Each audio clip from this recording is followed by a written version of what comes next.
Congratulations, Jillian! Isa ka sa awardee tonight. Yes, So, anong pakiramdam? Well, syempre po as always, sobrang grateful po ako kasi kada award naman po is talagang nagpapakita po ng suporta ng mga tao. So, sobrang happy ko po. Thank you so much! Isang Top Showbiz Awards. And anong pakiramdam? Kasi patuloy pa rin sinusuportahan yung show nyo na sobrang taas ng ratings at talaga naman maraming taong nanonood talaga.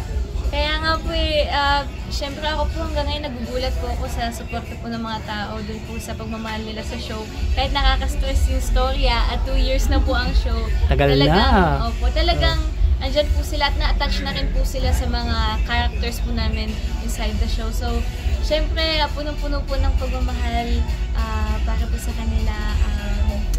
Basta sobrang happy ko lang po at sana tumagal pa po kasi yung mga kasama ko po sa taping talagang sila po yung nagpapasaya sa akin always. So bukod sa show mo, may mga iba pa bang darating na mga shows or movies? Yes, ayan, soon po may movie po kami ni Ken Chan. Wow! At magti-taping na po kami soon sa Taiwan.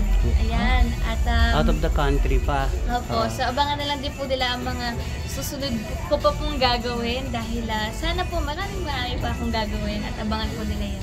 So, anong mensahe ni Jillian sa kanyang mga loyal supporters? Yan, syempre, thank you so much sa inyong lahat.